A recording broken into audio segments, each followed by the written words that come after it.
para demostrar lo fundamental, que es que el delegado del Gobierno en Madrid pudo y no quiso, y ahí están todas las relaciones de sus correos y reuniones con la Comunidad de Madrid, con el Gobierno de Isabel Díaz Ayuso, y luego todas las gestiones que hacía Sanidad y el conocimiento previo que sin duda los delegados del Gobierno tenían de la magnitud de la tragedia, pues como hay elementos de contraste en los que no insiste el análisis de la Guardia Civil porque es cuestión del juez, pero hay una cuestión que se explica con una contundencia en datos tremenda. Dice, oiga, en Madrid se celebraban manifestaciones multitudinarias y en Barcelona se prohibía el mismo día una maratón popular porque era peligroso. A ver de lo que estamos hablando, un poquito de por favor. Se han priorizado los intereses políticos a la salud pública. ¿Por qué? Cabe preguntarse cuál es la importancia real del 8M. Y es que es importante esto recalcar, el feminismo en España, que no busca la igualdad de la mujer, ni busca que se maten menos mujeres, es ante todo y sobre todo un colosal negocio. Es un lobby extremadamente fuerte, tiene muchas ramificaciones, lo hemos visto en Andalucía, por ejemplo, cuando han empezado a levantarse alfombras, todo aquel dinero que se dilapidó en asociaciones, en pesebres, en subvenciones. Entonces, es un lobby muy fuerte, era fundamental para su estrategia política que se celebrara el 8M y por lo tanto escondieron informes, minimizaron las alertas de la Organización Mundial de la Salud o desoyeron los avisos simplemente de decir. Entonces, cuando estás animando a la gente a salir, a contagiarse y por otra parte prohibiendo otros eventos, un congreso evangélico, una maratón, las ministras y la gente del gobierno con guantes, estás prevaricando y estás haciendo algo a sabiendas de que eso puede perjudicar. Y en Madrid, concretamente, ha habido una sangría de muertos, yo creo que intolerable. No estamos hablando de 10 ni de 20, el número de muertos es inasumible y la tragedia tan grande que hemos vivido, la hecatombe, y esto hay que depurar responsabilidades, esto no puede quedar así. Roberto, el fanatismo es terrible. Sí. Cuando uno ha sufrido 2 positivos de COVID, y estoy hablando de Irene Montero, y hoy decide no hacer el minuto de silencio por las víctimas, ¿cómo se llama eso? Fanatismo, que es la misma línea conductora que hace que los 2 grupos políticos que sostienen el gobierno de Peter están peleando por ese supuestamente grande grupo de voto feminista. Y entonces, en esa pugna, tú no puedes dar un paso atrás, porque si lo das se te come el terreno el otro. Y como se desconfían, porque fundamentalmente es así, pues la Calvo no va a dejar a las de Podemos que se queden criticándola porque el gobierno ha suprimido, ha prorrogado, ha decidido celebrar cuando se pueda, pero no el 8 de marzo, la manifestación feminista.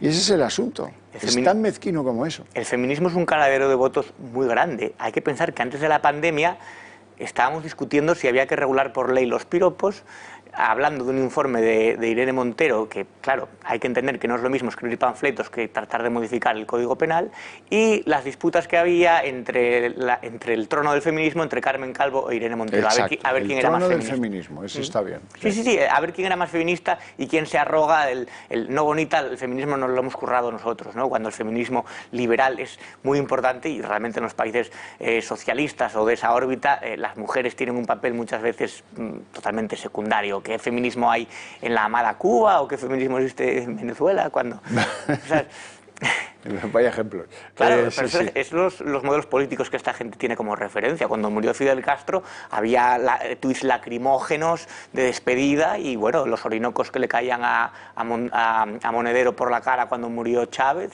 Esos son los ejemplos democráticos que tienen como... Por cierto, en esas manifestaciones vimos los guantecitos lila y vimos algún cartel que decía: el virus que más mata es el virus de tu machismo. Y cosas por de ese tenor, ¿eh? O sea, y no hemos visto a ninguno de los convocantes. Oye, que aquí nos podemos equivocar todos. El delegado del gobierno pues, lo tiene fácil. Simplemente pues decir, mire, me equivoqué. Pero al poner en duda que eso fue una bomba vírica sobre Madrid, poner en duda que tuvo una afectación tremenda, poner en duda un estudio de la Universidad de Oviedo que dice que si en lugar de llevar a este país al bloqueo el día 14, lo hubiéramos llevado el día 8, hubiera habido un 63% menos de contagios. Una semana antes, sí. Vamos, claro. Por cierto que la Guardia Civil no dice nada de ese informe en su informe a la juez, porque supongo que porque no tiene mucho que ver con la prevaricación supuesta del tal Franco. Sí, hay un informe preliminar, pero se irán matizando, yo creo, las cosas y se irán luego poniendo un poco en su sitio. Esto va a llevar tiempo, hay muchos muertos y hay que depurar responsabilidades, pero además están haciendo una huida hacia adelante. Como bien has dicho, no piden perdón, no hay un mínimo de autocrítica, es decir, tal vez nos equivocamos, tal vez deberíamos haber confinado a la población una semana antes, como hizo Grecia. Te hacen explicaciones estrambóticas y absurdas como que Portugal tiene menos muertos porque está más al oeste. Sí, o te hablan de la gran aportación de Teresa Rivera. De latitudes y altitudes de Pekín, decía Carmen Calvo, Pekín, Nueva York, o sea, unas cosas delirantes. Hombre, esa es la línea Calvo que divide al mundo, ¿no? No es el hemisferio, es la línea Calvo.